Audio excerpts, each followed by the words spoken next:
Over the last 2 decades, purchasing from farms and farm-related businesses has grown dramatically. Quite simply, there are a lot of hungry customers.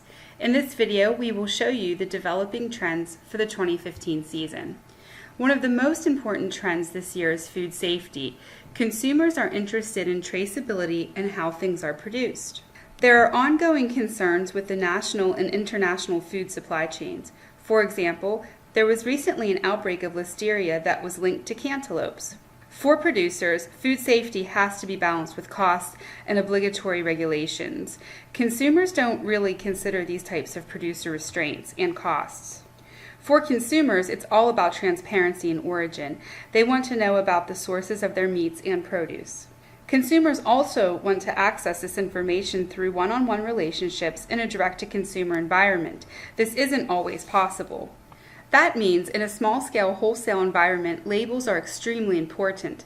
Labels help to communicate information to the customer when you don't have face-to-face contact.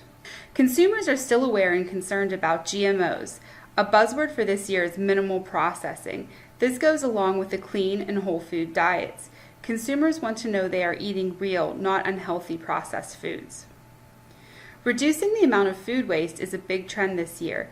Consumers are aware of hunger and want to help mitigate that through feeding programs. Customers are also interested on how waste is handled on the farm, so if you have a composting program, make sure your customers know about it. There are even consumer apps about leftover food and repurposing. HOUSEMADE continues to be popular with individual consumers, restaurants, and stores. You are adding value when you can market through farm and estate brands and quality small batch artisan products. Condiments are popular, especially meats like charcuterie and drinks. Consumers really want to know the origin of the ingredient. For example, they just don't want to know that you made a pickle, they want to know the provenance of the cucumber. Fermentation is wildly popular this year, especially lacto-fermented and live products. Ferments are showing up in all kinds of farm-to-table restaurants, and many engaged consumers are making them in their kitchens. So whether you choose to make and sell the ferments yourself, or you're aware that you have a latent customer base that would be interested in taking your raw farm product and fermenting that at home, you have to check the regulatory information for your area. Protein and blood products such as blood sausage continue to show up at farm-to-table restaurants. This concept ties to the reduction of waste. People are open to eating new cuts of meat and smaller cuts of meat. It's important to use the whole animal because there isn't enough local supply to meet consumer demand for choice cuts. This especially happens when you're working with the farm-to-table chefs. Of course, animal welfare is important to consumers as evidenced by the Whole Foods Animal Welfare Rating System. HYPERLOCAL trends very high. You may want to consider partnering with a school, institution, or restaurant's on-site garden to co-brand and get your farm name in front of customers. You could also sell surplus seedlings or advise on beekeeping. Drinks continue to be very popular. Products include microdistilled spirits, mixers, and wines. Shrubs and hard cider are growing in popularity, and craft beer entrepreneurs are increasingly searching for local grain. Consumers and producers are looking for simple syrups that have been made with local fruit and herbs. Folks are always looking for ways to satisfy that caveman DNA sweet tooth in the healthiest way possible, and this year is no exception. This year's top sweeteners are coconut sugar and honey. There's also demand for more adult flavors of soft serve, especially popular are flavors like salted caramel and coffee mocha. Value-added artisanal sweets like caramels, small batch popsicles with unique flavors derived from locally grown herbs, fruit, and produce sell well at farmers markets and stands. Life is busy, and that means consumers are looking for products that have a gourmet touch, are ready to go, and contain a healthy component. This rings true amongst millennials and Gen Xers. Baby boomers want small portions. Healthy kid meals and snacks are trending very high this year. Another important factor, portion sizes. They need to be appropriate. Households continue to be smaller. Some families only have 2 or 3 people, and that includes children. If you do have a farmer's market, on-farm store, or sell value-added products, you may want to survey your customers to determine what they want in the way of convenience foods. The gluten-free trend has stabilized, so don't expect the double-digit growth we've seen the last 5 years. However, the need for local grains does continue to increase, and this goes hand in hand with value-added products like pastas, breads, and baked goods that aren't made of wheat. Once again, popularity in grains continues to grow to meet the needs of the craft beer and distillery world. There are a number of flavor trends for 2015. Spicy, as in heat, is on the radar this year. Ethnic flavors continue to be popular. Savory flavors like vegetable stocks and purees are popular because this is a way to add flavor without adding animal fat like butter. Breakfast for dinner is also popular. An example is high-end chicken and waffles. Spanish, Caribbean, and Southeast Asian are this year's top flavor picks.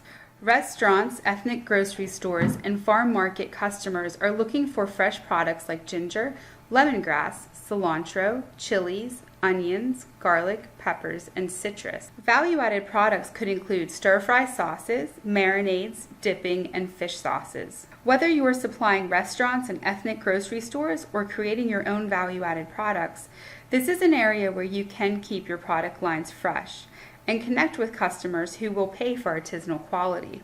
There are several trends related to farmers markets. A lot of farms who used to sell there can no longer afford to increase labor, so some farms are opting to sell more to small-scale wholesale venues. That means there's more vendor space at farmers markets for gourmet junk food. Product examples include popsicles made from local fruit and herbs, takeaway sandwiches, dips, and fancy homemade marshmallows. Night markets and pop-up markets are two areas where there's some novelty on the farmers market scene. These farmers markets are tied to cultural events like concerts, shows, and art exhibits. This directly correlates with the number of food trucks everywhere. Vendors have more mobility and are able to set up shop for a few hours and capitalize on hungry crowds. There's also more cooperative marketing between farmers markets and between vendors at farmers markets. Another farmers market trend that ties in with the waste reduction is the collaboration with food banks. For example, in Pittsburgh, there is a program called Buy a Bag for the Hungry, where shoppers can purchase an additional bag of produce that is given to a local food bank for distribution. There are several benefits to a program like this.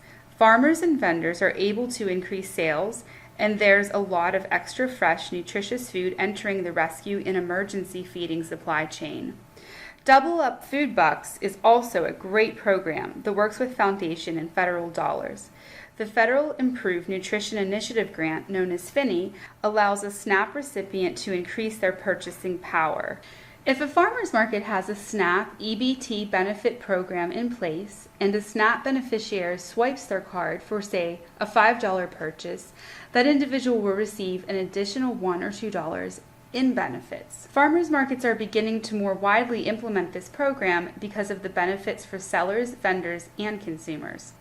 Out of this initiative comes contract growing. Food banks want more fresh produce to enter their inventory, so there are funds available to do contract growing or growing just above cost. Technology is also helping vendors reach more people.